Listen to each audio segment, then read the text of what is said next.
RSS के आदमी, ये भी मैं उनसे पूछूंगा। हाँ। ठीक है, उसका भी पूरा कच्चा चिट्ठा आपके सामने रखा। अभी तक आपको पता नहीं था वो? मुझे नहीं मालूम था। अच्छा। मुझे नहीं मालूम था। लेकिन आपकी पार्टी के जो नेता हैं, आपकी पार्टी में आप कह रहे हैं कि जितनी भी टिकट दी हैं वो अच्छे लोग को टिकट दी हैं, उसका एक सर्वे मैंने कराया है। तो जो 70 लोग टिकट दी है उनमें से 8 आदमी ऐसे हैं जो बीजेपी के एस्टेब्लिश नेता थे और 7 ऐसे हैं जो कांग्रेस के नेता थे। बिल्कुल थे। तो अगर बीजेपी और कांग्रेस के लोग इतने खराब हैं तो उनको आपके टिकट या आपकी पार्टी गंगोत्री है इसमें आके सब साफ हो जाते हैं।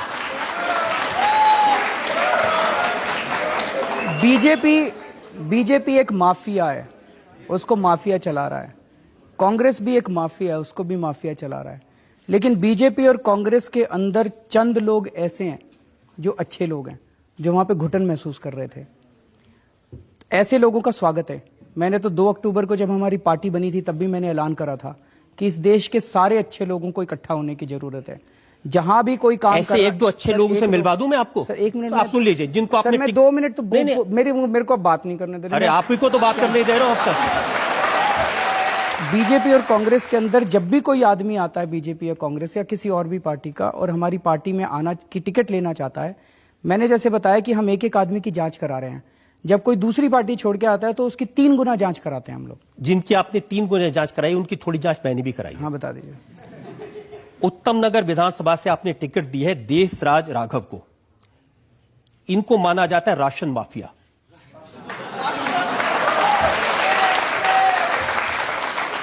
लोकायुक्त के पास इनकी शिकायत है जिसमें कहा गया कि राशन और मिट्टी के तेल की इनके और इनके परिवार के नाम में 20 दुकानें हैं।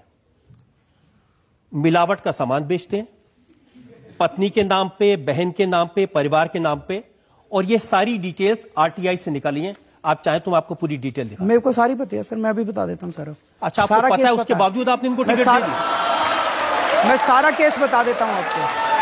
वाह, मैं सारा केस आपको बता देता हूं। इसके अलावा भी कोई और है? नहीं, बहुत है। अभी तो शुरुआत है। रवींद्र जी क्या बात कर रहे हैं आप? ठीक है। देशराज राघव अचल शर्मा के खिलाफ पिछली बार इंडिपेंडेंट काउंसलर का चुनाव लड़े थे। अचल शर्मा बीजेपी का आदमी है उत्तम नगर से। अचल शर्मा बुरी तरह से हार गया। मैं अचल शर्मा की नहीं पूछ रहा, माफिया तो ये है जिनको आपने टिकट दिया है। बात तो बता दूं आपको पूरी।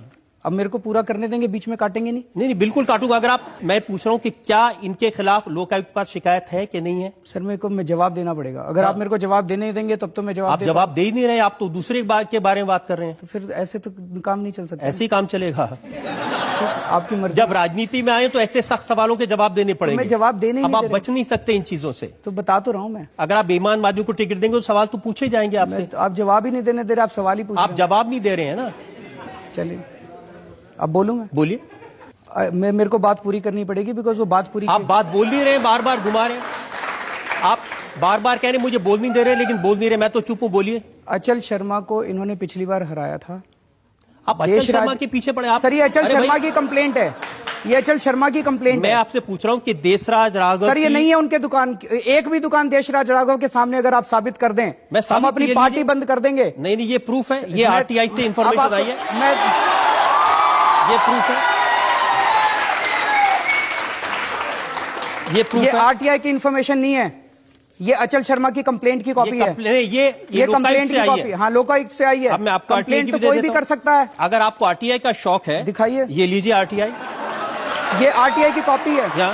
इसके बाद भी एक और आरटीआई हुई थी, इसके बाद एक और आरटीआई आई थी। एक मिनट सुनिए। क्या बात हुई? ये आरटीआई दे दिया, क्या इसके बाद एक और आरटीआई होगी? सुनिए तो सही, आप मेरी बात ही नहीं सुन रहे।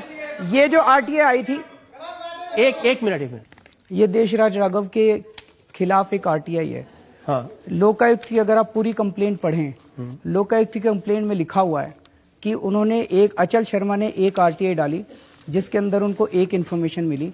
उसके बाद उन्होंने दूसरी आरटीआई डाली जिसमें डिपार्टमेंट ने ये कबूल किया कि हमने जो पिछली आरटीआई का जवाब दिया था वो गलत था और देशराज राघव के नाम पे एक भी दुकान नहीं है। देखिए, आपके समर्थक के बारे में इल्जाम लगे तो आप एक आरटीआई, दूसरी आरटीआई, लोकायुक्त ये सब करने लगते हैं। किसी दूसरे के बारे में इल्जाम लगे, सबूत हो ना हो, आप इल्जाम लगा देते हैं। सर मैं जिस देशराज यादव की एक इंटरेस्टिंग बात बता देता हूं, ये तो छोड़ दीजिए। चलिए, आप कह रहे हैं पहली आरटीआई, दूसरी आरटीआई। इनके पिताजी की डेथ हुए 4.5 साल हो गए। ये मेरे पास बैंक के रिकॉर्ड है। उनकी पेंशन अभी भी उनके नाम में आ रही है। सर इन्होंने देशराज राघव ने बैंक को और डिपार्टमेंट को उसी टाइम लिख दिया था। अगर आप मेरे को बताते, इतने दूध के धुले हैं कि बैंक को कह दिया पिताजी के पेंशन मत देना, मरे हुए 4.5 साल हो गए। कह दिया था सर।